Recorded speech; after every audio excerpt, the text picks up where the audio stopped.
Um, I guess are there, in terms of The Wire, one of the things we've seen, and this is to sort of move back and forth between the career and the other work, so many of the folks involved in that show as actors have taken up work in a nonprofit area, many of them dealing with at-risk youth. And you seem to have done that as well. I'm wondering what your sense is of the group that got formed there, the camaraderie, the commitment to telling certain kinds of stories that led people to make these kinds of choices when they were done with the show, to, yes, continue their acting careers, but also start other sorts of ventures that are nowhere near the world of entertainment. Well, The Wire, well, for me, the first season of The Wire, I was very ignorant to the business, money management thing. I was extremely ignorant. And so the first season, I was just happy to have a job. I thought the amount of money they were paying me was the most money I'd ever made in my life. So I thought I was rich, and I made a lot of bad money choices. And then I fell in love with the city of Baltimore. It was the first time that I had experienced what they call Chocolate City. I'd never seen that. I was like, the food, the culture, the music, everything. I just fell in love with the city of Baltimore. So when they called me back for season 2 to become a regular, which is because season 1 I was a reoccurring character. Season 2 I became a regular, part of the cast. And I was like, man, I packed up all my stuff. I'm moving to Baltimore. I love this city. And I moved down there. And then I got introduced to the mind of David Simon. And if you remember, season 2 was all about the docks. And I got really angry. I thought that, here was this white man giving this show that we built up he's going to just give it to white people now. This is messed up, And I was like, David, why are you not, bringing us back prominently? And we made this show hot. He was like, Michael, he said, trust me. If I were to do that, it would make this show seem so small. He said, trust me. And, I was really angry and I got bitter, But then around season 3, I woke up, something hit me, and I was like, wait a minute, this is not about me and my career. How small-minded of me to think that. This is not a black story. This is not about the hood and, and making sure that people in my community, in the projects, they're keeping it real. Something about that. This is an American story. This is about the breakdown in the social structure of this country. And then I got real humbled and real grateful to be just a small part of this tapestry. And I was like, oh, now I get it. This is a service that I'm doing.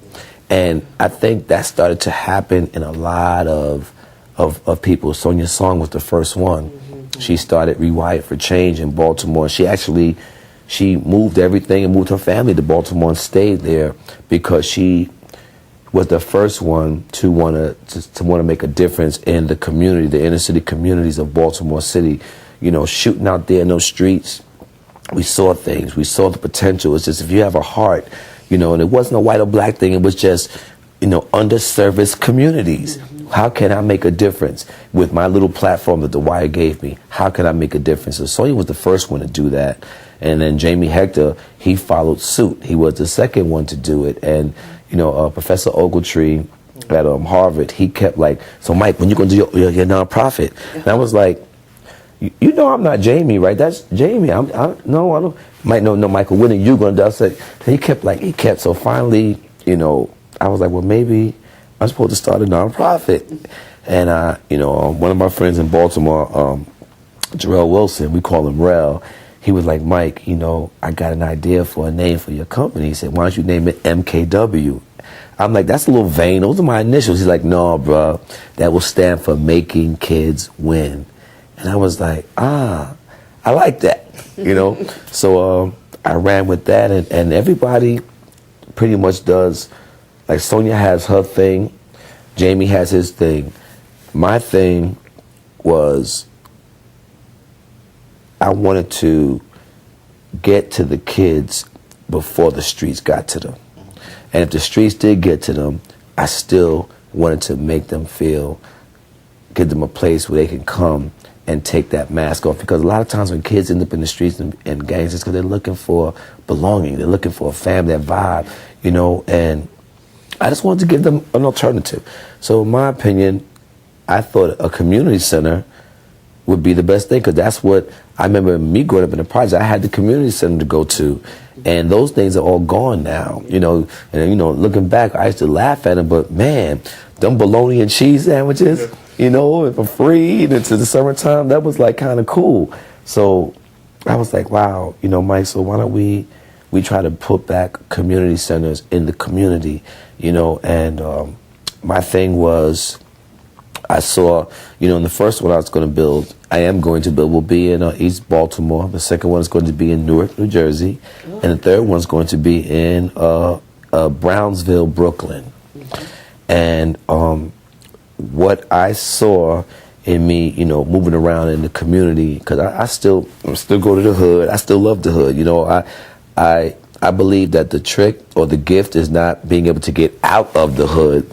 The trick is being welcomed back.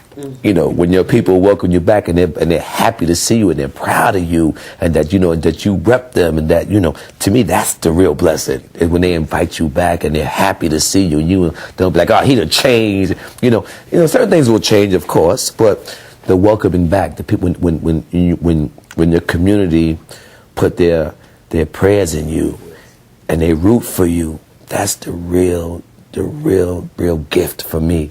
So So what's wrong with the community? I said, so, okay, you got these kids running around here, you know, life is extremely cheap, you know, the gang violence, the gun violence, blah, blah, blah, blah, blah. Okay, so listen, I built this community center, and, you know, we're going to have an environment where everybody could come, whether you blood, you crip, whatever. You got, the rule is, I have 3 cardinal rules: no violence, no drugs, no video games.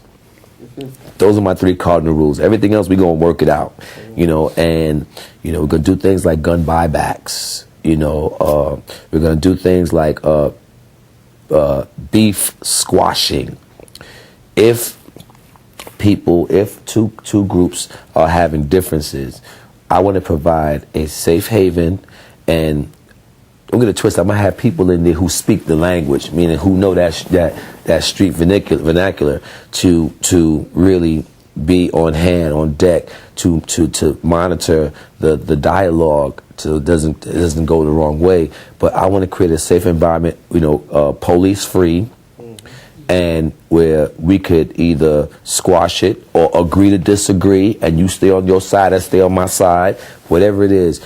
But come to some type of truce before the bloodshed. And I repeat, before the bloodshed, because once the crime is committed, I can't help you. You know, so that's something that, you know, I want to have. And then we're going to implicate, you know, I mean, I have to keep it real. Thank God for sports and entertainment. You know, you know, thank God for sports and entertainment. Is that the only way to get to better yourself? Of course not. But for me, thank God for sports and entertainment. So I'm going to always have aspects of that in the community center, where it's like, you never know who might show up. You know, so to keep them interested, you never know who Mike might have down there. It could be Carmelo Anthony. It could be, you know, Jay-Z. It might be, you know, Alicia Keys. It might be Serena Williams. You know, it could be anybody. You just never know who might stop by and may want to give a master class or spend time with them, or, you know, spread words of hope and encouragement to the youth, and just, you know, gardening. Show them how to garden, how to harvest fruits and vegetables. You know, counseling, but on a grassroots level. If it's too involved, then we will recommend a more professional doctor. But, you know, always want to have an environment where they can talk about whatever they're going through and feel safe and know that it stays there. And I know it's a lot, but that's my goal. And it started from seeing. You just can't leave a show like The Wire and not feel some obligation to service. You know, that's what that hit me in season 3. I was called to do this character I have my personal reasons. It helped me to grow up as a man. But now that I'm here, my goal is I feel that I've been spared my demons so that I could help someone else not go through the same thing. You know, if I just touch one. Yeah. You know, so it's amazing the outcomes of that show.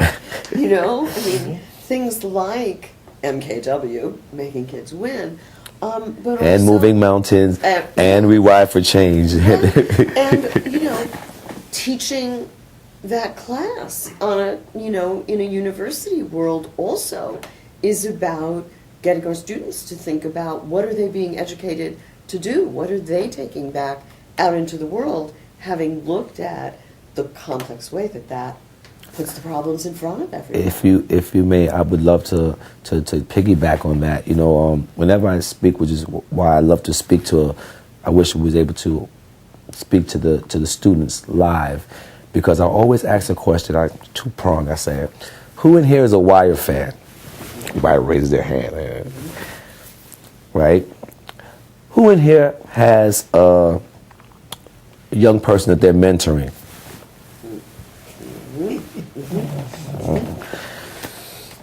And that's when I put the ball in their court.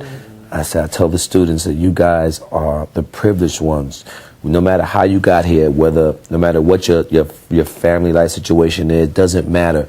You are you are here getting the greatest gift that no one can take from you, which is education. And what are you doing with that? How are you, if you say you love The Wire and you're intrigued by the things that ailed the characters in The Wire, what are you doing to counteract that? And it could be something as simple as going into an elementary school in the inner city and grabbing a little boy, a little girl, finding out who their parents are and saying, listen, I want to mentor this young man, this young boy you'd be surprised, just on a Saturday afternoon, taking a kid out of his environment, taking him to the museum. Just 1 hour on a Saturday afternoon, or taking them to a Broadway show. Little things like that, you'll be surprised what that will do to a person's perception and to their minds, and start to, that exposure, it'll cultivate their young minds. So, you're here. Rutgers is a prominent university. This school has a great reputation, and I'm quite sure that your standards are high here. What are you doing with that gift? How are you giving it back to the community? It doesn't have to be large scale. Something is small.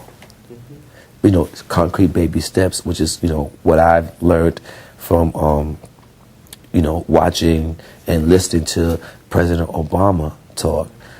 Not about large scales. Just start in our community. Small, concrete baby steps. It's a little pebble in the water, little ripples, and one by one they start to change the effect of the rivers and the seas, into the oceans. And I'm big on that.